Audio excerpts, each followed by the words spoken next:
Shalom, selamat malam jemaat yang dikasihi Tuhan. Sebelum kita membaca dan merenungkan akan firman Tuhan, mari kita berdoa. Bapa di dalam sorga, terima kasih di tengah-tengah kesibukan kami sepanjang minggu yang berjalan ini, di hari Rabu ini. Kami datang kepadamu di malam hari ini. Kami masih diberikan waktu dan kesempatan untuk berdoa bersama, memuji Tuhan.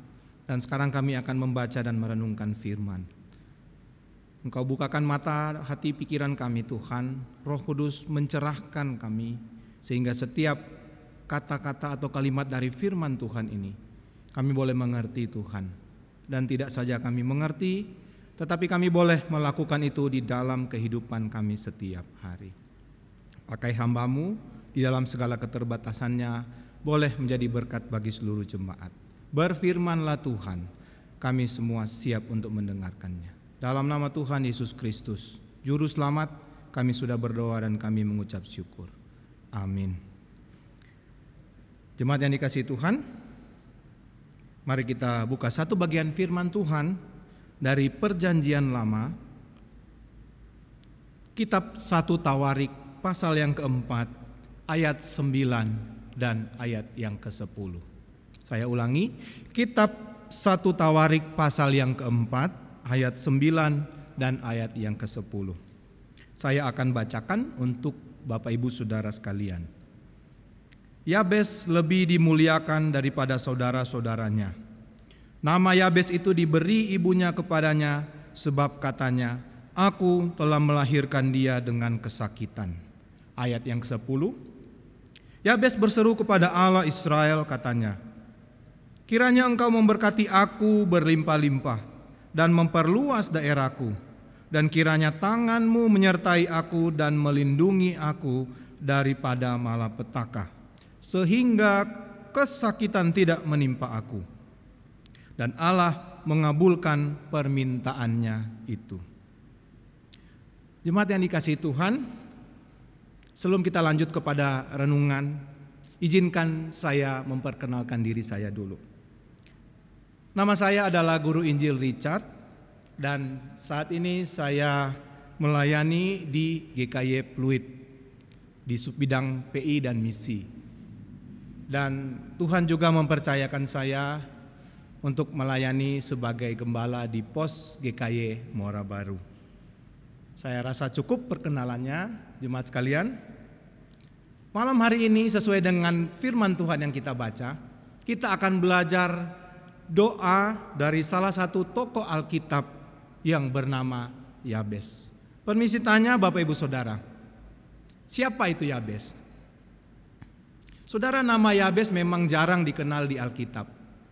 Saudara, ketika mendengar nama Abraham, ketika mendengar nama Yakub, Salomo, Daud, atau Simon Petrus atau Paulus, saudara pasti tahu bahwa nama ini adalah nama yang top. Tetapi saudara, tidak banyak yang tahu nama seperti Yabes. Karena itu tidak banyak juga informasi yang bisa kita dapat mengenai orang yang bernama Yabes ini. Saudara, sebagian besar hanya mengenal Yabes karena doa yang dipanjatkan kepada Allah di dalam perikop, di dalam ayat yang kita baca. Atau saudara mungkin tahu bahwa kutipan di ayat 10 yang kita baca tadi itu dipakai menjadi lagu nyanyian rohani kontemporer. Kalau tidak salah saudara, judulnya adalah doa Yabes. Saudara bisa mencari sendiri di YouTube, ya. Saudara cari, saudara ketik doa Yabes, maka akan keluar lagu rohani yang berjudul doa Yabes. Bahkan saudara, beberapa gereja tertentu doa Yabes ini dipakai, nyanyian doa Yabes ini dipakai sebagai nyanyian penutup atau nyanyian berkat. Nah saudara, siapa Yabes? Dan mengapa akhirnya doa Yabes ini menjadi terkenal? Saudara, satu-satunya informasi yang diberikan hanya ada di dalam Alkitab, yaitu di ayat yang ke-9. Dikatakan Yabes ini berasal dari keturunan Yehuda. Dan ibunya menamai dia Yabes karena ibunya melahirkan dia penuh dengan kesakitan. Saudara, Yabes bahasa Ibrani, bahasa asli adalah Yabets. Artinya ia, Yahweh, membuat sakit. Jadi saudara-saudara, sebetulnya nama Yabes diberikan untuk mengingat, mengenang pengalaman kesakitan sang ibu ketika melahirkan Yabes. Nah saudara-saudara, di dalam tradisi timur, yang namanya pemberian nama kepada anak, itu saudara tidak sekedar memberi nama, bukan. Memberi nama itu memiliki makna simbolik di dalamnya. Mungkin sama dengan kita, saudara-saudara. Ketika kita sebagai orang tua atau calon orang tua ingin memberi nama kepada anak-anak kita, pasti kita ingin bahwa nama itu bisa melekat di dalam kehidupan anak tersebut. Nama yang punya kaitan erat dengan hidup yang punya nama. Dan bahkan bagi beberapa orang tua, nama yang diberikan itu diyakini bisa membentuk nasib anak tersebut. Saudara, lebih gampangnya saya beri contoh. Ada orang tua yang memberi nama anaknya Slamet. Nah saudara-saudara, kenapa orang tua memberi nama Slamet? Mungkin saja artinya adalah ketika ibu tersebut akan melahirkan anak, mengandung anak ini, mungkin dia juga penuh dengan pergumulan. Sehingga ketika dia melahirkan anak ini akhirnya selamat. Dan akhirnya dinamakan Slamet, saudara. Harapannya apa? Supaya anak ini selamat terus. Saudara, sebetulnya masih banyak lagi contoh-contoh lain dengan nama-nama yang lain. Saudara, nanti coba tanya di rumah. Ketika selesai persekutuan doa, saudara bisa bertanya, anak-anak bisa bertanya, "Mama, Papa, kenapa saya dinamakan ini? Kenapa saya dinamakan itu? Kenapa saya dinamakan A? Kenapa saya dinamakan B?" Pasti ada pengalaman atau pasti ada harapan tertentu di balik pemberian nama kepada saudara-saudara sekalian. Nah, saudara, kita kembali ke Alkitab. Sangat menarik sekali kalau kita melihat konteks Yabes. Nama Yabes ini melekat dengan kehidupannya mulai dari dia kecil sampai dia dewasa. Dan sepertinya saudara-saudara, kondisi kehidupan Yabes tidak lepas dari apa yang namanya kesakitan dan penderitaan. Artinya dari melahirkan saja dia sudah susah. Melahirkannya susah dan sulit. Apalagi nanti dalam perkembangannya dia menjadi dewasa. Pasti dekat dengan apa yang namanya kesulitan, pergumulan, dan penderitaan. Jemaat yang dikasihi Tuhan, meskipun Alkitab memang tidak menceritakan secara detail seperti apa kehidupan Yabes dari kecil sampai dewasa, tetapi apa yang dikhawatirkan oleh ibunya ketika memberikan nama Yabes itu tidak terbukti. Saudara bisa melihat dari mana? Coba saudara lihat di ayat 9a. Dikatakan di ayat 9a, Yabes lebih dimuliakan daripada saudara-saudaranya. Nah saudara, di situ ada kata dimuliakan. Nah dalam Alkitab bahasa Inggris dipakai kata honorable. Honor, artinya terhormat. Artinya ketika dewasa, Yabes menjadi orang yang terhormat lebih daripada saudara-saudaranya. Nah saudara bisa melihat apa yang menjadi ketakutan ibunya sejak dari melahirkan Yabes. Kemudian masa pertumbuhan dia, yaitu yang namanya dekat dengan kesulitan dan penderitaan, kesakitan. Ternyata tidak terbukti saudara. Yang ada adalah ketika Yabes dewasa, Yabes itu menjadi terhormat, terpandang. Alkitab mengatakan dimuliakan lebih dari saudara-saudaranya. Saudara, apa rahasianya? Saudara, rahasianya sederhana. Semua ada di dalam perikop yang kita baca baru saja. Rahasianya ada di ayat 10b. Dikatakan Allah mengabulkan permintaan doa Yabes. Saudara, Allah mengabulkan permintaan doa Yabes berarti apa? Berarti hubungan Yabes dengan Allah itu baik. Relasi yang baik ada terjadi antara Allah dan Yabes. Dan tentunya saudara, ketika relasi Yabes dengan Allah itu baik, pasti juga kehidupan doanya itu baik. Yabes memiliki kehidupan doa yang baik kepada Tuhan. Dan doa Yabes saudara adalah contoh doa yang dijawab oleh Tuhan. Nah Bapak Ibu Saudara yang dikasihi oleh Tuhan, sangat ironis sekali perkataan-perkataan di dalam doa Yabes ini sering kali disalahartikan. Banyak gereja-gereja tertentu yang menekankan apa yang namanya teologi kemakmuran. Mereka mengajarkan jemaat-jemaatnya mengikuti atau harus berdoa seperti doa Yabes ini. Nah saudara, kalau sudah demikian, doa Yabes ini seperti mantra saudara-saudara. Kalau sudah diucapkan pasti akan terjadi begitu.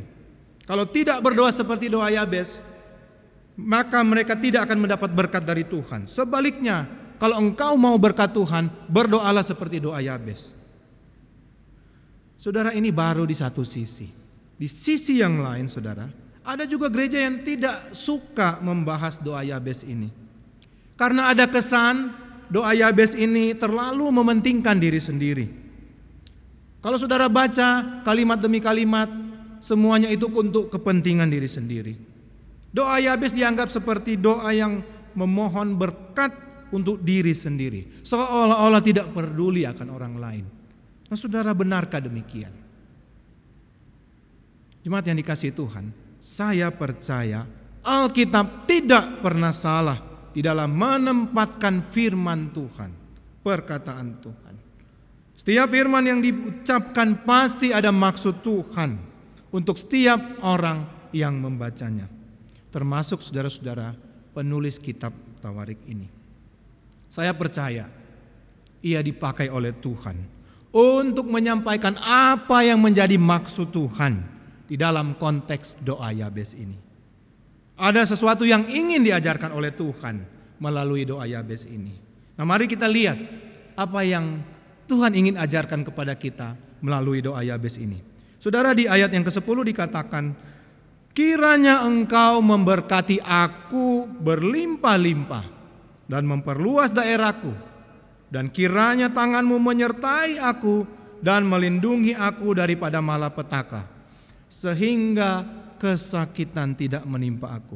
Sepintas saudara-saudara, kalau saudara baca doa Yabes ini, Yabes banyak meminta sesuatu kepada Allah untuk dirinya sendiri, bukan?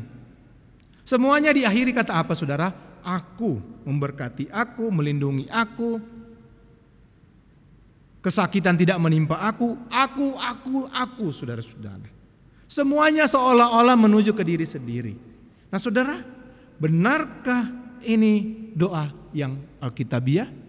Nah saudara, saya mencatat beberapa hal ya, supaya lebih sederhana. Saya mencatat beberapa hal yang diminta Yabes dalam doanya. Mari kita lihat sama-sama.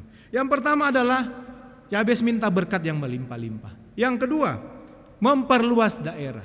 Yang ketiga, Yabes minta tangan Tuhan menyertai. Yang keempat adalah melindungi dia dari malapetaka dan kesakitan. Nah saudara, menurut beberapa penafsir Perjanjian Lama, dari 4 pokok doa ini sebetulnya ada satu inti pokok doa yang diminta oleh Yabes. Di mana itu saudara-saudara? Apa itu? Itu ada di kalimat awal doa ini. Terletak di bagian pertama ketika Yabes mulai berdoa kepada Tuhan. Kiranya engkau memberkati aku berlimpah-limpah. Jadi saudara, Yabes minta pertama Tuhan memberkati dia. Dan kalimat-kalimat selanjutnya itu hanyalah perincian doa bagaimana Yabes minta Tuhan memberkati dia. Ketika Tuhan memberkati dia, Yabes menginginkan Tuhan memperluas daerah. Tuhan memberkati dengan memberikan penyertaan Tuhan. Tuhan memberkati Yabes dengan menjauhkan dia dari malapetaka atau sakit. Jadi saudara-saudara, intinya cuma satu. Yabes minta berkat yang berlimpah-limpah. Nah sekarang kita renungkan inti pokok doanya. Kiranya engkau memberkati aku berlimpah-limpah. Nah saudara, kembali saya tanya, apakah doa ini doa yang egois? Apakah kalimat ini adalah kalimat egois, saudara-saudara? Tidak, saudara-saudara. Ini bukan doa yang egois. Memang terjemahan bahasa Indonesia, ya Alkitab bahasa Indonesia kadang-kadang sulit untuk menerjemahkan dari bahasa Alkitabnya. Saudara, bahasa asli bahasa Ibrani, ya barek tebarakeni. Jadi ada dua kata yang diulang. Sebetulnya itu dipakai dari satu kata barak, yaitu berkat. Tapi diulang sampai 2 kali.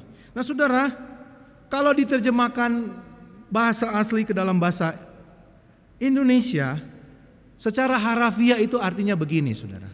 Berkati aku, berkatilah. Ya. Berkati aku, berkatilah. Bahasa Inggrisnya lebih enak untuk didengar. Bless me indeed. Saudara, ada penekanan di kata indeed-nya. Nah saudara, di sini kita melihat seperti ada pengulangan 2 kata, ya. Nah, pengulangan 2 kata ini adalah gaya bahasa Ibrani, saudara-saudara, ya. Di mana kalau kata tersebut sampai diulang 2 kali, berarti ada penegasan yang ingin disampaikan, dan itu adalah hal yang sangat penting. Dalam hal ini Yabes memiliki hal yang penting yang ingin dia sampaikan kepada Tuhan. Ada unsur urgensi dari doanya kepada Tuhan. Di dalam doanya ini saudara, Yabes tidak tahu harus mengandalkan siapa lagi, hanya kepada Tuhan saja. Dan Yabes benar-benar menyerahkan semuanya kepada Tuhan. Yabes sungguh-sungguh berdoa karena ia merasa bahwa hidupnya hanya bergantung kepada berkat Tuhan, bukan bergantung kepada berkat yang lain di luar Tuhan. Yabes mengerti saudara-saudara bahwa di tengah-tengah mungkin saja ada kesulitan dari dia lahir sampai dia dewasa. Tetapi dia tahu hanya Allah lah yang menjadi sumber berkat dan pertolongannya. Jadi saudara-saudara, doa Yabes jauh dari apa yang namanya doa yang egois. Apalagi saudara-saudara, doa Yabes ini dikaitkan dengan teologi kemakmuran. Jauh saudara. Harus doa begini supaya menjadi kaya. Harus doa begini supaya diberkati Tuhan. Tidak saudara-saudara. Doa Yabes itu lahir dari kesungguhan hatinya kepada Tuhan. Yabes tahu hidup dan masa depannya tidak ditentukan oleh kesulitan-kesulitan di dalam hidupnya. Termasuk saudara-saudara namanya nasib buruk, termasuk yang namanya penderitaan, kesakitan, pergumulan saudara-saudara. Bukan itu yang menentukan hidupnya. Hidup Yabes ditentukan hanya oleh Allah. Allah yang berdaulat dalam kehidupan anak-anak. Karena itu saudara, ingat baik-baik. Doa Yabes bukan bentuk doa egoisme. Tetapi doa Yabes adalah bentuk ungkapan iman yang betul-betul mengandalkan Tuhan. Nah, jemaat yang dikasihi Tuhan, tidak mengherankan di ayat 10b dikatakan apa? Allah mengabulkan permintaannya itu. Nah saudara, dalam bahasa asli, kembali saya melihat, ternyata kalimat ini memakai kata ganti orang yang ketiga. Apa maksudnya? Saudara, secara sederhana seperti ini. Kalimat ini menyatakan bahwa Yabes menceritakan kepada orang lain yang mendengarkan dia. Ya. Jadi Yabes bersaksi bahwa doa-doanya yang dia naikkan kepada Tuhan sungguh-sungguh dijawab oleh Tuhan. Nah sekarang bagaimana dengan kita saudara? Bagaimana dengan kehidupan doa saudara-saudara sekalian? Saudara, jangan jadikan doa Yabes itu seperti mantra. Kalau saya doa seperti ini, pasti akan diberkati Tuhan. Aduh, saya tidak berdoa seperti doa Yabes, berarti Tuhan tidak berkati saya. Bukan saudara-saudara, tidak seperti itu. Ingat, Tuhan tahu mana doa yang sungguh-sungguh dan mana doa yang egois, yang engkau panjatkan kepada Tuhan. Mungkin dalam konteks zaman ini, pokok doa kita tidak sama seperti pokok doa Yabes. Saudara boleh minta yang lain. Saudara mungkin tidak minta sama seperti yang Yabes minta. Tapi biarlah kita belajar dari spirit Yabes. Meskipun dia mengalami kesulitan dalam hidupnya, dia tetap memandang penting keberadaan Tuhan di dalam hidupnya. Hidupnya, sekali lagi saya katakan, hanya bergantung kepada berkat Tuhan. Semua yang engkau miliki itu karena berkat Tuhan. Tidak ada berkat yang lain yang bisa kita terima selain hanya di dalam Tuhan. Amin Bapak Ibu Saudara. Demikian juga dengan kita. Saudara, semua orang tahu, kita semua mengalami, saudara dan saya. Kita mengalami masa-masa yang paling sulit karena pandemi COVID-19 ini. Saudara, belum selesai masalah ekonomi, mungkin datang masalah yang lain. Keluarga mungkin. Belum selesai masalah ekonomi dan masalah keluarga, engkau bermasalah dengan kesehatanmu misalnya, hubunganmu dengan orang lain, atau banyak sekali masalah-masalah pergumulan, kesulitan yang lain. Seolah-olah saudara, hidup kita saat ini di dalam tanda kutip berteman dengan kesulitan dan penderitaan. Nah saudara, firman Tuhan malam hari ini mengingatkan kita, belajar seperti Yabes saudara-saudara. Punya iman dan pengharapan yang sungguh-sungguh kepada Tuhan. Engkau bisa melewati semua kesulitan di dalam kehidupanmu sampai saat ini. Dan itu semua ditentukan oleh Tuhan. Bukan pada apa yang ada di sekelilingmu. Saudara, berkat dan perlindungan Tuhan hadir ketika engkau sungguh-sungguh mempertaruhkan hidupmu, bahkan hidup keluargamu hanya kepada Tuhan saja. Biarlah firman Tuhan perenungan malam hari ini boleh memberkati seluruh jemaat sekalian. Mari kita berdoa. Bapa di dalam sorga, terima kasih. Firman-Mu berbicara kepada kami. Kami belajar dari Yabes Tuhan. Doa dengan sungguh-sungguh, doa dengan penuh iman. Meskipun mungkin saat ini kami mengalami kesulitan, pergumulan, penderitaan yang seolah-olah tidak ada habis-habisnya Tuhan. Tapi kami belajar bahwa hidup kami sepenuhnya ada di dalam Tuhan. Engkau yang berkuasa menentukan hidup kami sampai pada akhirnya. Kami belajar berelasi yang baik dengan Tuhan. Hidup dekat dengan Tuhan. Sehingga kami mengerti meskipun kami sulit saat ini, tapi kami mau taat pada suara dan kehendak Tuhan. Biarlah firman Tuhan ini boleh dimengerti oleh seluruh jemaat di GKY Cimone ini. Bahkan Tuhan, mereka mempraktekkan itu, mengaplikasikan itu di dalam hidup mereka setiap hari. Terima kasih Tuhan, kami akan mengakhiri persekutuan doa malam ini. Kembali ke dalam aktivitas kami masing-masing. Tuhan tolong kami, bahkan istirahat kami malam nanti, Tuhan yang jaga sertai lindungi. Kami boleh bangun besok pagi dengan tubuh yang sehat dan kuat.